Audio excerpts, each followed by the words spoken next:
दोस्तों, देवगुरु बृहस्पति को बुद्धि और शिक्षा का कारक माना जाता है। तो आइए हम जानते हैं गुरुवार व्रत कथा के बारे में। कथा कुछ इस प्रकार है। प्राचीन काल की बात है। किसी राज्य में एक बड़ा प्रतापी और दानी राजा राज्य करता था। वह हर गुरुवार को व्रत रखकर दीन दुखियों की मदद करके पुण्य प्राप्त करता था। परंतु ये बात उसकी रानी को अच्छी नहीं लगती थी। वह न तो व्रत करती न दान पुण्य करती।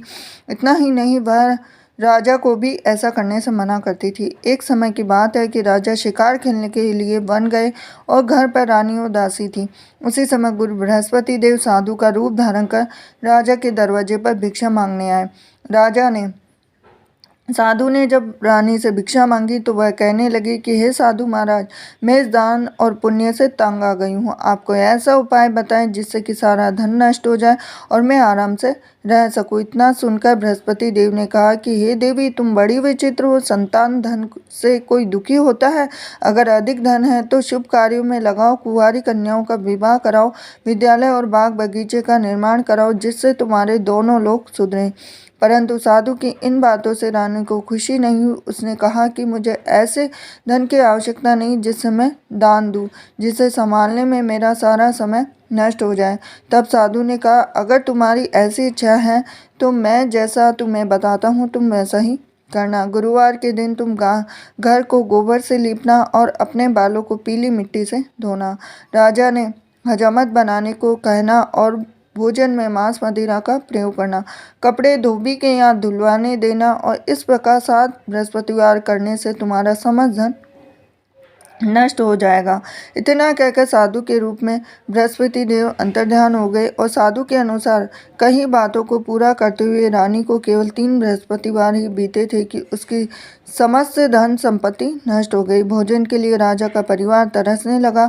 तब एक दिन राजा ने रानी से कहा कि हे रानी, तुम यहीं रहो, मैं दूसरे देश को जाता हूँ, क्योंकि यहाँ पर सभी लोग मुझे जानते हैं, इसलिए मैं कोई भी छोटा कार्य नहीं कर सकता। ऐसा कहकर राजा दूसरे देश चला गया और वहाँ वह जंगल से लकड़ी काट कर लाता, शहर में बेचता। इस तरह वह अपना जीवन व्यतीत करने लगा। इधर राजा के परदेश जाते ही रानी और दासी दुखी रहने लगी और एक बार जब रानी और दासी को 7 दिन तक बिना भोजन के रहना पड़ा तो रानी ने अपनी दासी से कहा कि हे दासी, पास ही के नगर में मेरी बहन रहती है, वह बड़ी धनवान है, तो उसके पास जा और कुछ ले आ ताकि थोड़ी बहुत गुजर बसर हो जाए। दासी रानी की बहन के पास गई। उस दिन गुरुवार था। रानी की बहन उस समय बृहस्पति व्रत की कथा सुन रही थी। तो दासी ने रानी की बहन को अपनी रानी का संदेश दिया, लेकिन रानी की बड़ी बहन ने कोई उत्तर नहीं दिया। जब दासी को रानी की बहन से कोई उत्तर नहीं आया तो वह बहुत दुखी हुआ और उसे क्रोध भी आया। दासी ने वापस आकर रानी को सारी बात बता दी। ये सुनकर रानी ने अपने भाग्य को कोसा। उधर रानी की बहन ने सोचा कि मेरी बहन की दासी आई थी, परंतु मैं उससे नहीं बोली। इससे वह बहुत दुखी होने लगी। कथा सुनकर पूजा समाप्त करके वह अपनी बहन के घर आई और कहने लगी कि हे बहन, मैं बृहस्पतिवार का व्रत कर रही हूँ। तुम्हारी दासी मेरे घर आई थी, परंतु जब तक कथा होती है तब तक न तो उठते हैं नहीं बोलते हैं, इसीलिए मैं नहीं बोली। बताओ दासी क्यों आई थी? तो रानी बोली, बहन तुमसे क्या छिपाऊं, हमारे घर में खाने तक को अनाज नहीं है। ऐसा कहते कहते रानी की आंखें भर आई और उसने दासी समेत पिछले 7 दिनों से भूखे रहने की बात अपनी बहन को बता दी। रानी की बहन बोली कि देखो बहन, भगवान बृहस्पति देव सबकी मनोकामना को पूर्ण करते हैं। देखो, शायद तुम्हारे घर में अनाज रखा हो। पहले तो रानी को विश्वास नहीं हुआ, पर बहन के आग्रह पर उसने अपनी दासी को अंदर भेजा और सचमुच अनाज से भरा एक घड़ा मिल गया। यह देखकर दासी को बड़ी हैरानी हुई और दासी रानी से कहने लगी कि हे रानी, जब हमको भोजन नहीं मिलता तो हम व्रत ही कर लेते हैं, इसीलिए क्यों ना इनसे व्रत और कथा की विधि पूछ ली जाए ताकि हम भी व्रत कर सकें। तब रानी ने अपनी बहन से बृहस्पतिवार व्रत के बारे में पूछा।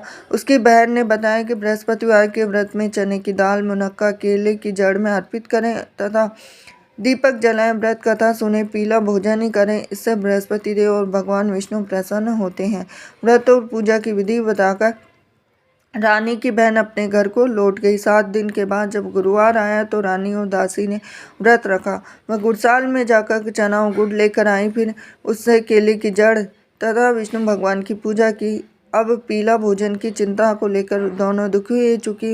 उन्होंने व्रत रखा था, इसीलिए बृहस्पति राव उनसे प्रसन्न थे। वह एक साधारण व्यक्ति का रूप धारण कर 2 थालों में पीला भोजन दासी को दे गए। भोजन पाकर दासी प्रसन्न हुई और रानी के साथ मिलकर भोजन ग्रहण किया। उसके बाद वह सभी गुरुवार को व्रत और पूजा करने लगे। बृहस्पति देव की कृपा से उनके पास फिर से धन दाने की वापिस आ गया, परंतु रानी फिर से पहले की तरह आलस्य करने लगी। तब दासी बोली, देखो रानी, तुम पहले भी इस प्रकार आलस्य करती थी।